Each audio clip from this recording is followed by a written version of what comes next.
बिस्मिल्लाहिर्रहमानिर्रहीम, अस्सलाम वालेकुम। पिछले हफ्ते से हमने एक नया सिलसिला शुरू किया है अपनी वीडियोज़ में। चूँकि मेरा ताल्लुक रियल एस्टेट से है, तो ये जो आने वाला बजट है 2026 और 2027 का, इसमें रियल एस्टेट के लिए कुछ तजावीज़ गवर्नमेंट को देने का सिलसिला शुरू किया है।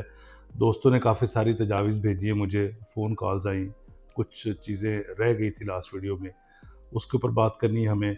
दूसरा जो हमने लास्ट वीडियो बनाई थी उसके ऊपर टैक्सेशन के ऊपर हमने 236C पे बात की, 236K पे बात की। उसके ऊपर अभी आपको मैं एक वीडियो दिखाता हूँ। हमारे बहुत अहम इदारे जो कि federation of Pakistan chamber of commerce and industry के अहदेदारों ने 2 दिन पहले मीडिया के ऊपर बातचीत की, ARY के ऊपर उसको दिखाया गया है। उनके जो प्रेसिडेंट थे, उन्होंने हमारी सारी बात की तायीद की, जिस तरह के मैंने गुजारिश की थी कि 236C और 236K के ऊपर नज़रसानी होनी चाहिए। उन्होंने इसके ऊपर बात की, मैं शुक्रगुज़ार हूँ उनका।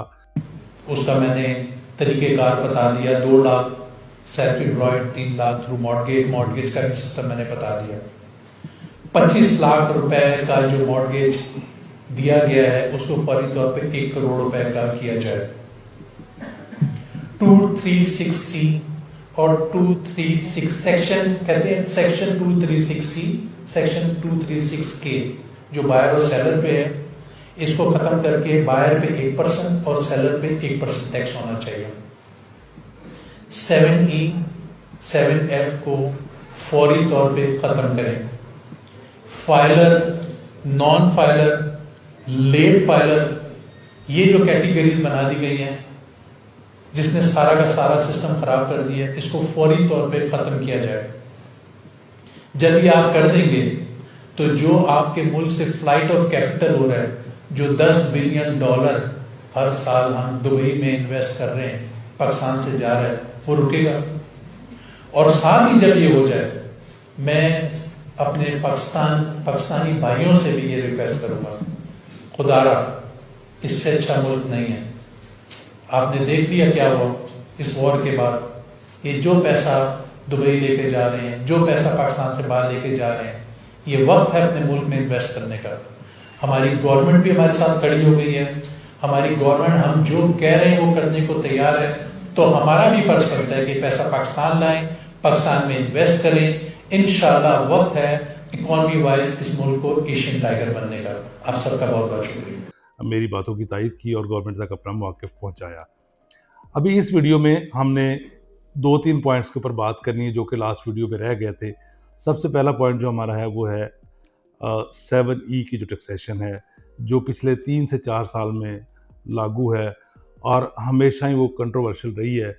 मुख्तलिफ लोगों ने मुख्तलिफ आरा दी, मुख्तलिफ हाई कोर्ट से इसको रद्द किया गया। अब ये case supreme court of Pakistan में अंडर प्रोसीजर है। उम्मीद है कि वहाँ से भी ये जल्दी इसका फ़ैसला हो जाएगा। 7E की जो टैक्सेशन है वो सरासर एक ज़्यादती है कि एक खाली प्लॉट के ऊपर आपने रेंटल इनकम के ऊपर टैक्सेशन लगा दी है, जो कि लोगों के लिए बड़ी परेशानी का बायस है। यहाँ तक कि इस वक्त जिस प्रॉपर्टी में या जिस घर में लोग रिहाइश पज़ीर हैं उसको सेल करते हैं, जब किसी भी अथॉरिटी के पास हम जाते हैं उसकी ट्रांसफ़र के लिए, तो वो लोग कहते हैं जी इसका आप कम से कम 1 साल का 7E का टैक्स फ़ौरन जमा करवाएं।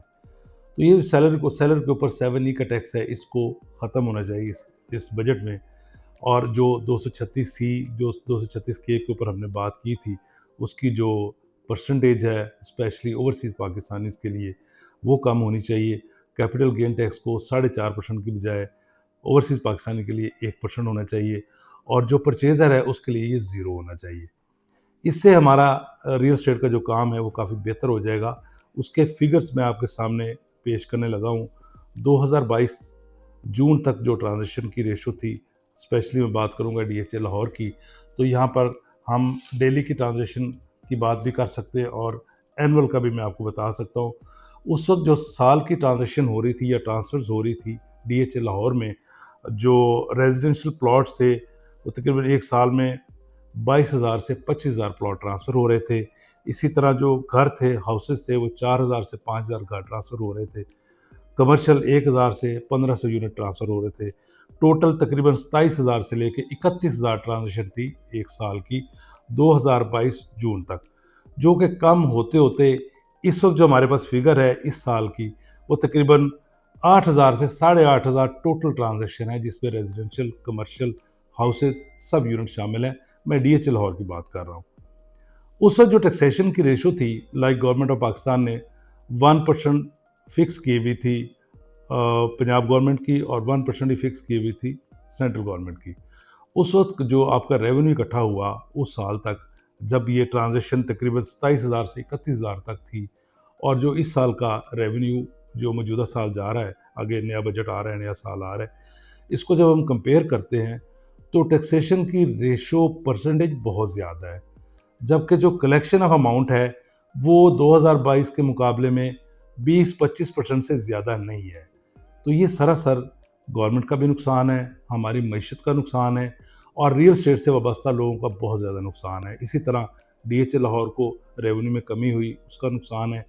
इन सारे स्टेक होल्डर्स को सामने रखते हुए, इस सारी चीज़ें देखते हुए, गवर्नमेंट ऑफ पाकिस्तान को मैं ये तजवीज़ दूंगा कि आने वाले बजट में रियल स्टेट को ख़ास तौर पे देखा जाए। अगर आप रियल स्टेट को ख़ास तौर पे देखेंगे और इन चीज़ों को बेहतर करेंगे और इन तजावीज़ के ऊपर थोड़ा सोचेंगे, तो इंशाल्लाह मुझे उम्मीद है कि आने वाले साल में हमारी ट्रांज़ैक्शन की रेशो भी बढ़ जाएगी। गवर्नमेंट ऑफ पाकिस्तान का जो टैक्सेशन का रेवेन्यू है वो भी बढ़ जाएगा, पंजाब गवर्नमेंट का रेवेन्यू बढ़ जाएगा, और हाँ, DH लाहौर का तो ऑब्वियसली बढ़ेगा ही बढ़ेगा। DH लाहौर का अपना एक नाम है, ओवरसीज़ पाकिस्तान इसके लिए ख़ास तौर पे जो रियायत है वो DHA की ट्रांज़ैक्शन पे तो ज़रूर होनी चाहिए।